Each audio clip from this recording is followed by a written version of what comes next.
वो जनता के बीच में सही बात को रख नहीं पा रहे हैं। बेरोजगारी उनके परिवार में है। जो बिहार की जनता ने 15 साल तक वो बाबा साहब अम्बेडकर की बात करते हैं, महात्मा गांधी की बात करते हैं, जयप्रकाश नारायण की बात करते हैं, लेकिन जयप्रकाश नारायण, महात्मा गांधी, बाबा साहब अम्बेडकर जी का ये सोच नहीं था कि वंशवाद चलता रहे। ये लोकतांत्रिक तरीके से सरकार अगर चल रही है तो नरेंद्र मोदी जी की चल रही है, लोकतांत्रिक तरीके से सरकार चल रही है तो नीतीश कुमार जी की चल रही है। ये जहाँ तक बेरोजगार की बात करते हैं तो लालू जी के परिवार में उनके परिवार ही बेरोजगार हो गया है। नमस्कार, मैं अमन और आप देख रहे हैं न्यूज़ फॉर नेशन। संगठन को मजबूत करने के लिए यहाँ मंत्री जी पहुँचे हैं और इनसे सवाल रहेगा तो तेजस्वी यादव को लेकर क्या कुछ कहेंगे। नए साल में आगाज कर रहे वो।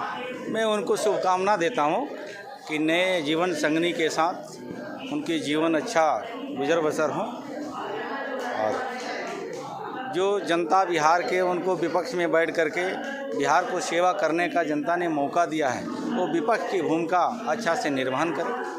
सवाल इधर अवैध खनन नवादा में बहुत हो रही है। अवैध खनन को लेकर आपने कई दावा किए लेकिन वो फेल नजर आ रहा है, क्या कुछ रहेगा सर? ये आपको ही हम कहना चाहते हैं कि पहले और अब में तुलना करके देखिए कि बिहार में पहले बालू आलू की चर्चा होती थी, लेकिन अवैध खनन करने वाले लोगों को इतनी बड़ी बड़ी कानूनी कार्रवाई हो रही है, आपको देखने को तो मिल ही रहा होगा। ये पहली बार बिहार के यशस्वी मुख्यमंत्री नीतीश कुमार जी बार बार कहते हैं कि गलत करने वाले लोगों को कभी मैं छोड़ नहीं सकता हूँ। न फंसाते हैं न बझाते हैं। अच्छे काम करने वाले लोगों को सरकार पुरस्कृत करती है, गलत काम करने वाले लोगों को सरकार दंडित करती है।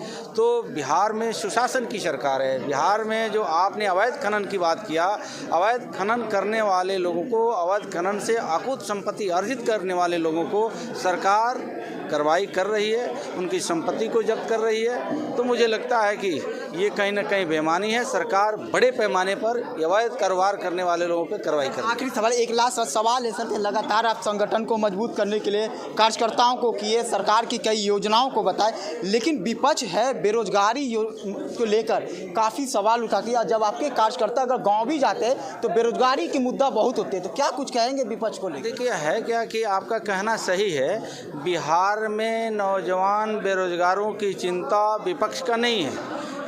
वो जनता के बीच में सही बात को रख नहीं पा रहे हैं। बेरोजगारी उनके परिवार में है।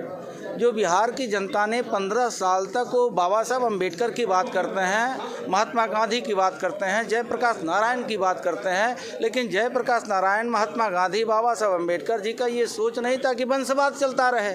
ये लोकतांत्रिक तरीके से सरकार अगर चल रही है तो नरेंद्र मोदी जी की चल रही है, लोकतांत्रिक तरीके से सरकार चल रही है तो नीतीश कुमार जी की चल रही है।